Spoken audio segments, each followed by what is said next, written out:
먼저 지난주 뉴욕 증시 분위기와 함께 이번 주 전망까지 들어볼게요. 뉴욕일보 김태수 기자, 화상 연결합니다. 안녕하세요.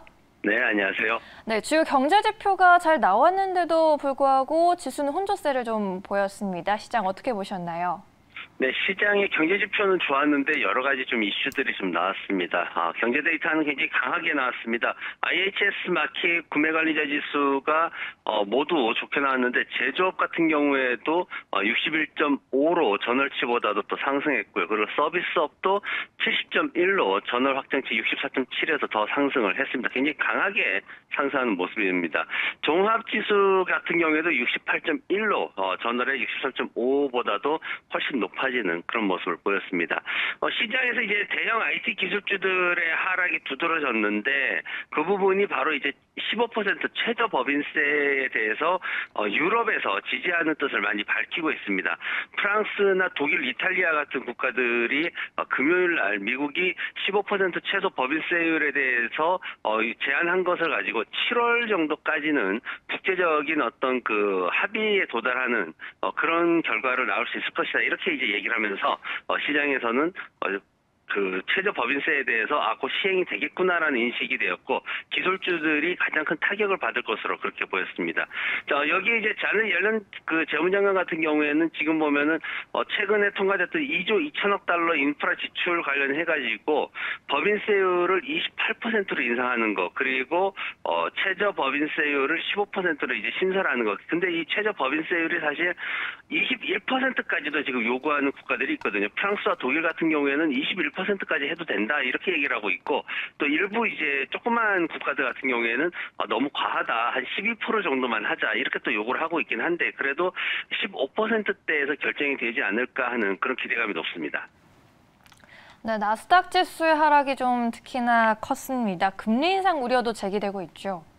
네, 맞습니다. 금리 인상에 대해서 연준 총재들이 좀 언급하고 있는 그런 상황이 좀 진행이 되고 있는데 기존의 그 카플란 댈러스 연준 총재죠. 로버트 카플란 총재 같은 경우에는 인플레이션이 좀 걱정이 된다. 그래서 좀 일찌감치 좀 행동을 하는 게 낫겠다. 연준의 어떤 행동을 촉구하는 그런 입장을 계속 유지를 하고 있는 분인데 여기에 필라델피아 연준의 패트릭 하커 총재까지 이제 가세를 했습니다.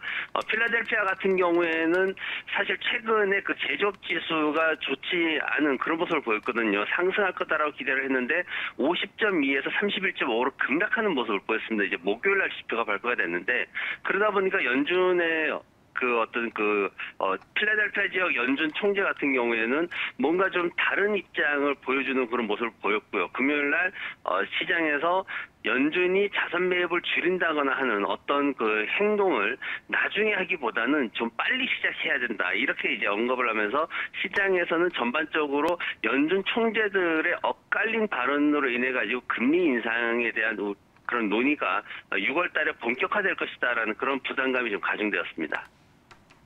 네, 이번에는 특징주들 좀 보겠습니다. 경기 방어적인 성격을 띤 종목들이 올라오고 있더라고요.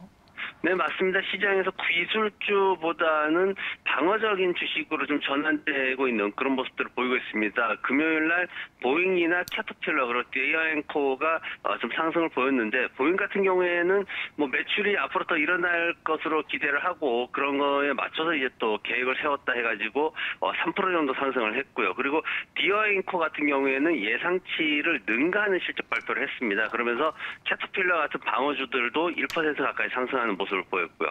애플 같은 대형 IT 기술주들이 모두 1% 내외의 하락을 보이면서 시장에서 투자자들이 이동을 하는 것이 아니냐 하는 그런 얘기들을 나왔습니다.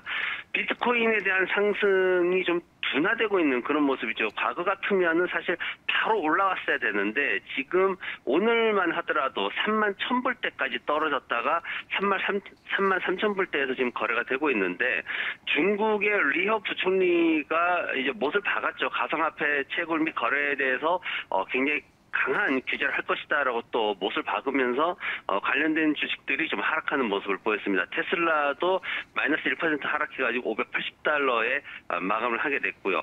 미국에 이제 하루 종일 SK 이노베이션 얘기가 많았습니다. SK 이노베이션이 포드 자동차와 같이 합작해가지고 미국 내에서 배터리 합작 회사를 설립을 하겠다. 이제 이 계획을 포드 측에서 발표를 했는데 포드는 굉장히 크게 6.7%나 급등하는 모습을 보였죠. 그러면서 전반적으로 하루 종일 한국 기업들의 미국 투자에 대해 가지고 굉장히 큰 이슈가 되는 그런 모습을 보였습니다.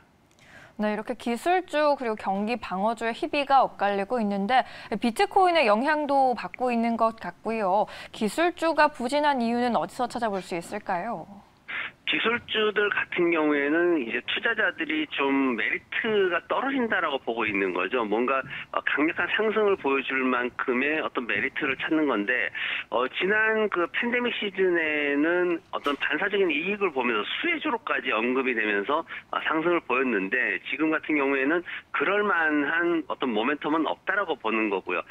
시장에서 보면은 하드웨어나 소프트웨어, 인터넷 관련 기술 산업들하고 의료 산업이 마이너스 1% 이상 하락하면서 시장의 하락을 주도하는 모습을 보였는데, 여기에다 이제 그 배경에는 뭐가 있냐면은 최근에 투자자들이 워렌 버핏 얘기를 굉장히 많이 하고 있습니다. 왜냐면은 지난해 같은 경우에는 워렌 버핏이 뭘 팔고 이제 항공주 팔고 뭘 사고 했을 때 굉장히 비난의 대상이 되기도 했습니다. 이렇게 좋은 시장에 왜 수익을 못 내느냐, 그러면서 워렌 버핏의 어떤 투자법에 대해서 비난을 하고 왜 은퇴를 하지 않느냐까지 얘기를 했는데, 지금 와서 보니까 그가 금융주를 끌어모았던 그 투자 전략이 굉장히 안정되게 수익을 올리는 방법이었다. 그러니까 팬데믹 이후에 올해 들어가지고 시장이 많이 회전이 많이 되면서 개인 투자자들이 지수가 올라가는 것만큼 수익을 내지도 못했고 오히려 마이너스가 나는 이런 현상들이 많이 발생하다 보니까 은행 산업 같은 경우에는 1년 동안 한 80% 정도 올랐거든요. 굉장히 안정된 흐름을 보였고 최근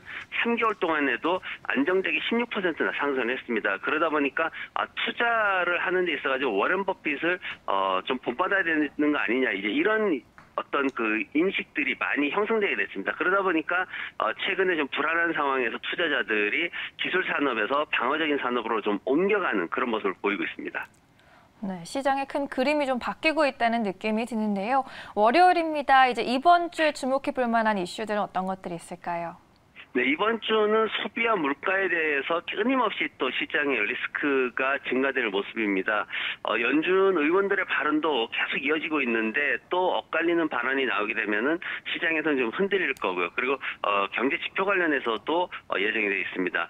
우선은 주택 관련해 가지고 제가 지난주에 잠깐 이제 언급을 해드렸습니다. 어떤 시장에 공식적으로 이제 드러나 있는 그런 게 아니라 어떤 부동산 버블에 대한 이슈가 물밑에서 좀 생기고 있다, 이런 말씀을 드렸었는데, 지난 금요일에는 이 얘기가 시장이 공식적으로 이제 언론들을 통해 가지고 나오게 됐습니다. 그 배경에는 부동산 협회에서 발표한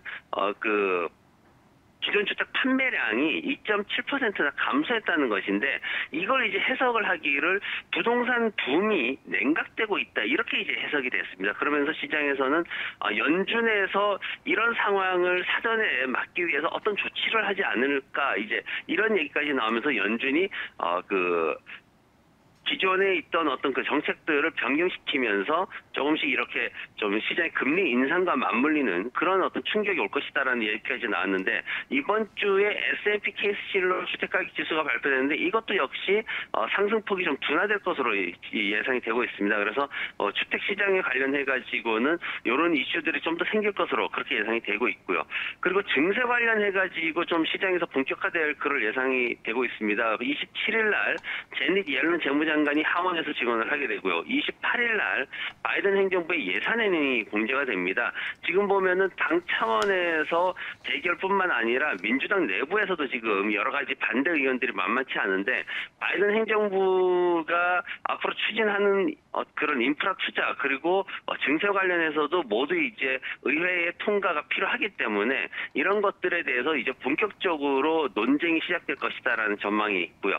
경제 지표 관련해 가지고는 소비와 물가 물가 관련 지표들이 나옵니다. 28일 금요일 날 소비와 소득 관련해가지고 발표가 되는데 부양책 4월 이후에 이제 부양책 이후에 나오는 지표라서 좀 빠르게 둔화될 것이다라는 전망이 있고 그리고 물가 관련해가지고 근원 개인 소비자 지출 물가 지수가 5개월 연속해서 상승할 것이다라고 전망이 되고 있습니다. 물가 상승으로 인해 가지고 연준이 행동에 나설 것이다라는 전망이 많기 때문에 이 부분도 리스크 요인이 될 것으로 그렇게 보여지고 있습니다.